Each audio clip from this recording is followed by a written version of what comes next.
Welcome back to the deep dive.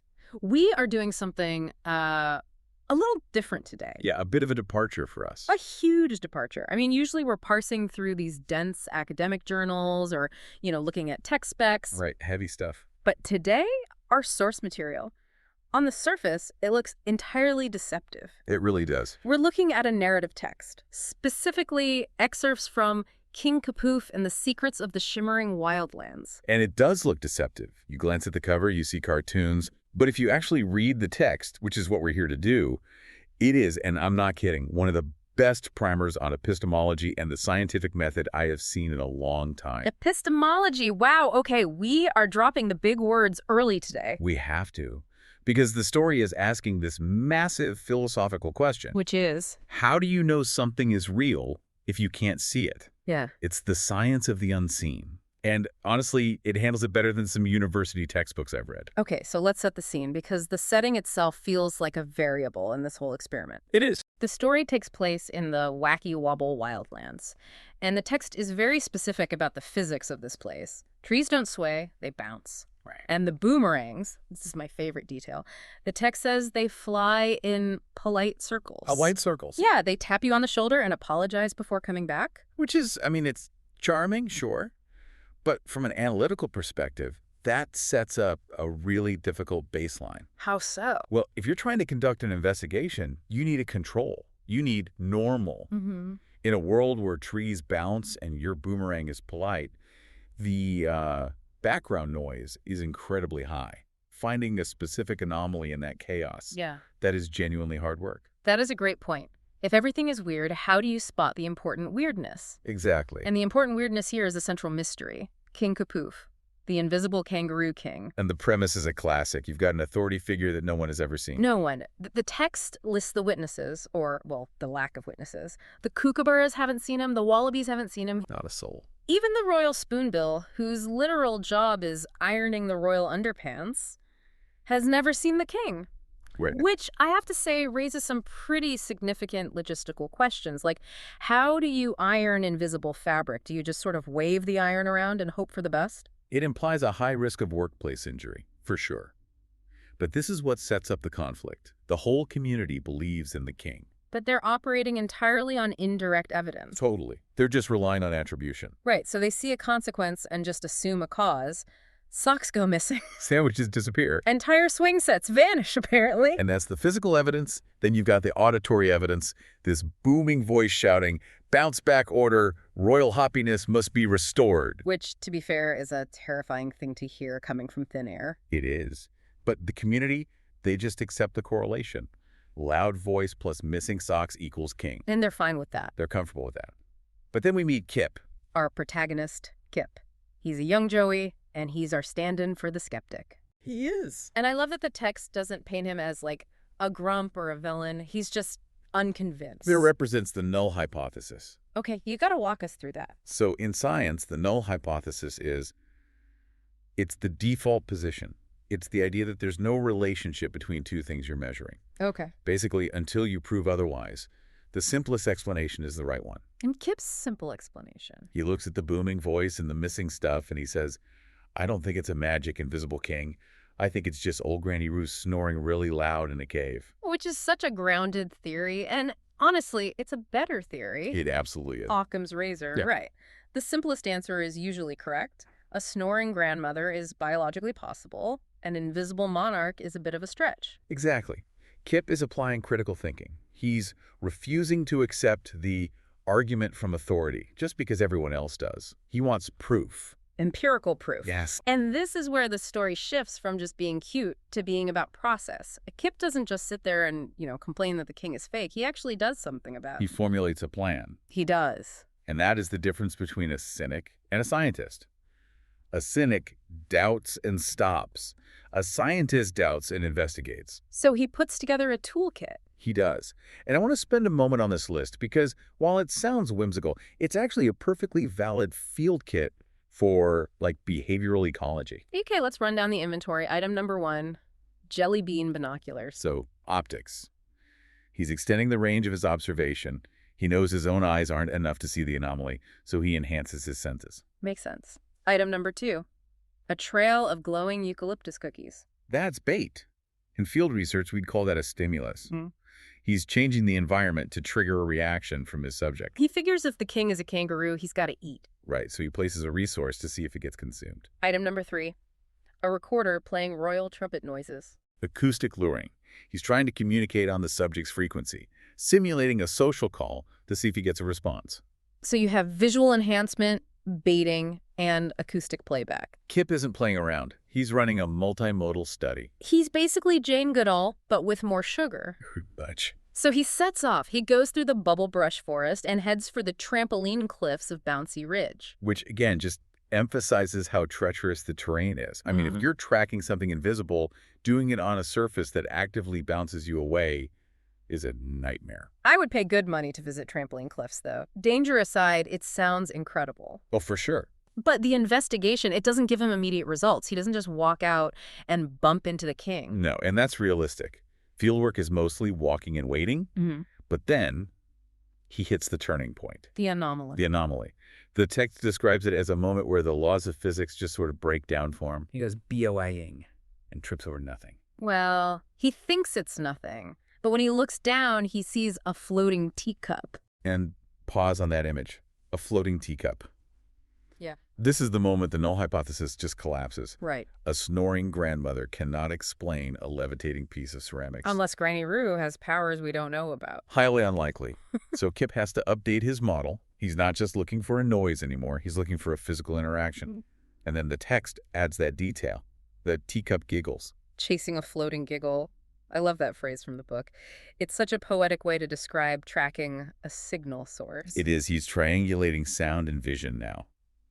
And this leads him to the forensic evidence. This is where the story really digs into the science of the unseen. So what does he find? He finds invisible footprints made of glitter dust. Glitter dust. If I ever commit a crime, remind me not to walk through glitter. It is the ultimate snitch. It is, but think about the physics of it. We use this exact principle in particle physics. It's a cloud chamber. Okay, break that down for us. So we can't see subatomic particles. Electrons, muons, they're too small. They are, for all intents and purposes, invisible. But if you shoot them through a chamber that's filled with a supersaturated vapor like a cloud, they leave a trail of ionization. You don't see the particle, you see the path. So the glitter is the vapor. The invisible foot disturbs it, and the displacement reveals the path. Precisely. Kip is observing displacement, and he continues with the next clue. A crown-shaped puddle filled with soda pop. Which is just a great image. But again, it's displacement. The liquid is conforming to a shape that shouldn't be there. It's negative space defining positive mass. Archimedes would be proud. He would. And then, the tree stumps. The text says he sees an invisible tail knocking over tree stumps. Which brings us straight to Newtonian physics. Force equals mass times acceleration. There you go. Even if you can't see the mass, the fact that a heavy tree stump is flying through the air proves that force is being applied. Right. A ghost implies something non-physical. But this thing has mass. It interacts with glitter, it displaces liquid, and it exerts force. So Kip is building a profile. He is. It's not a spirit. It's a biological entity that has some kind of optical camouflage. But the final piece of evidence is the real clincher. It's the one that proves it's not just some wild animal. The floating carrots. The floating carrots. A cloud of carrots rearranges itself in midair to spell out H-I Kip. This is the contact moment. This is SETI receiving a radio signal that counts out prime numbers. Because wind doesn't write names. Exactly. Random natural forces, wind, gravity, whatever. They create chaos. They can knock things over. But they cannot create syntax. They cannot organize information. The moment those carrots spell 8I, it proves agency, proves intelligence, it proves the invisible force is conscious, and it's been observing him. It knows he's there, and it knows his name, and that's the moment the investigation ends and the interaction begins. The jig is up. Yep. The air shimmers, and King Kapoof reveals himself. And let's look at the reveal mechanism, because the text is very specific here. He doesn't just magically appear. No. The text says his coat is made of mirror mist. Mirror mist. That sounds like some kind of high-end tech. It sounds like adaptive camouflage. We see this in nature. Cephalopods, octopuses, cuttlefish, they can change the texture and color of their skin to match their surroundings perfectly. So if the king's coat reflects everything around it perfectly like a mirror, He just becomes effectively transparent.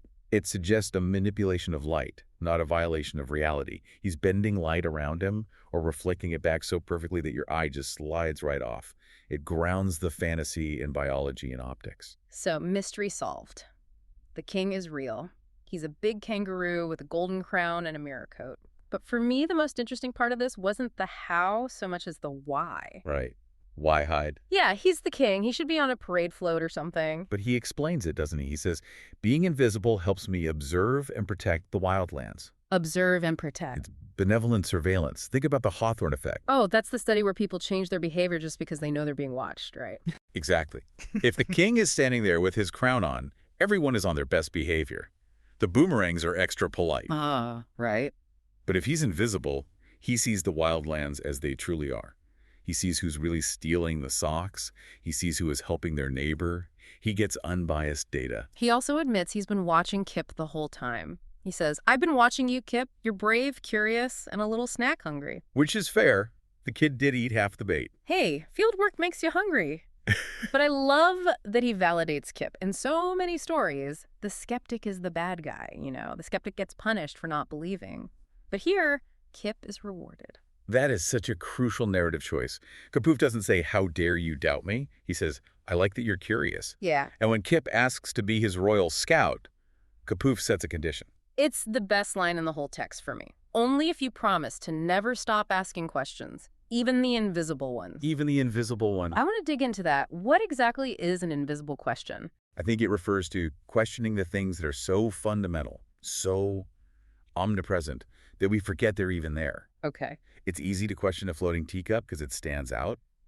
It's hard to question the air. It's hard to question gravity. It's hard to question your own assumptions or the culture you live in. So the invisible question is asking, why do we do it this way when everyone else just accepts it? Exactly.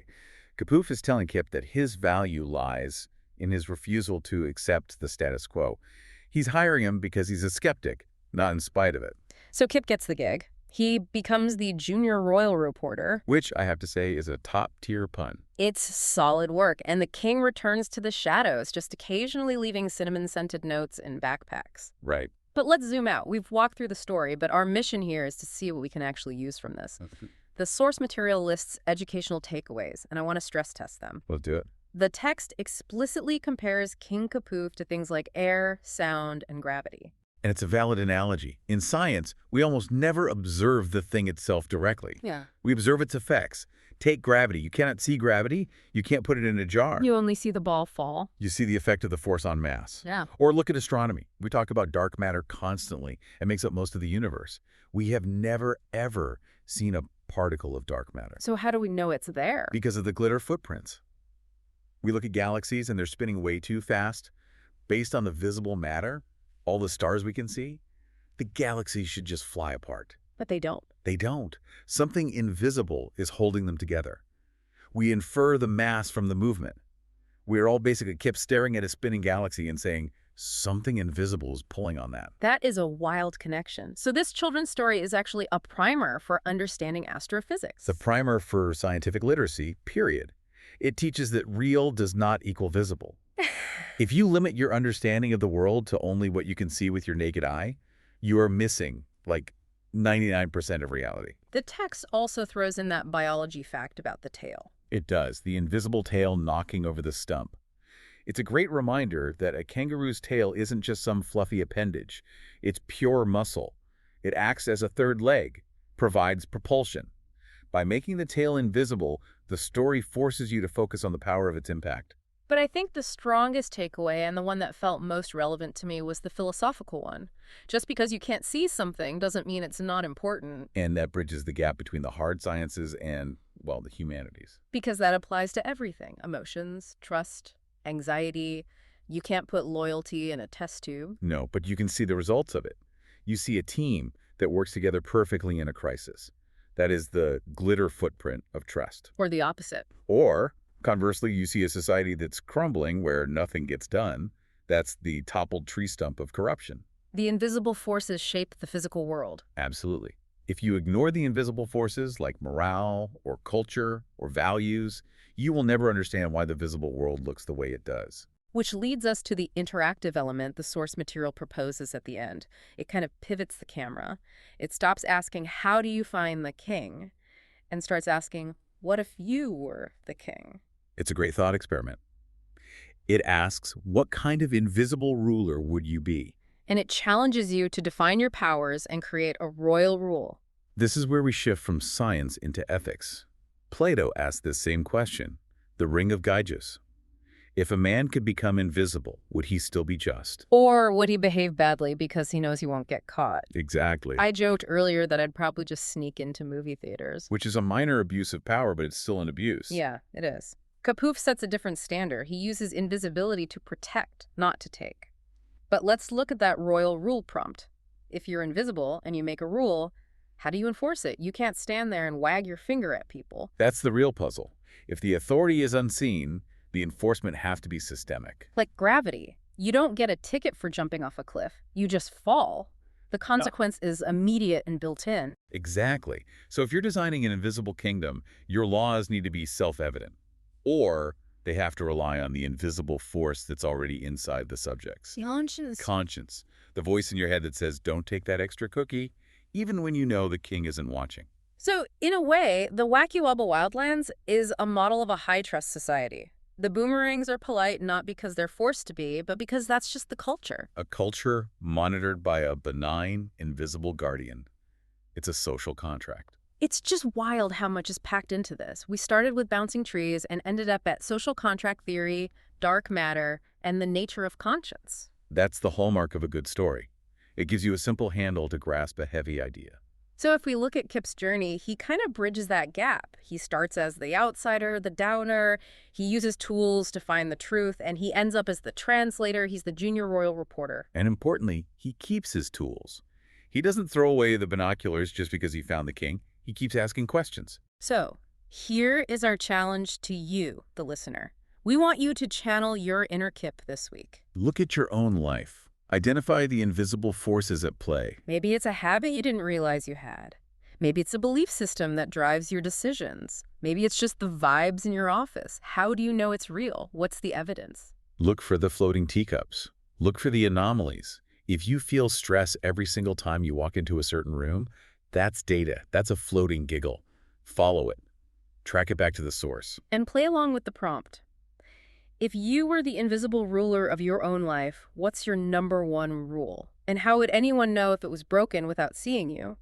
If your rule is be kind, the evidence should be in the footprints you leave behind with other people. I love that. The evidence is the impact. Precisely. Well, we have thoroughly shaken the trees of the Wildlands today. Hopefully we didn't knock over too many stumps. Necessary ones. Keep your jelly bean binoculars handy, everyone. You never know what you might see or what you might not see. Thanks for joining us on the deep dive. Stay curious.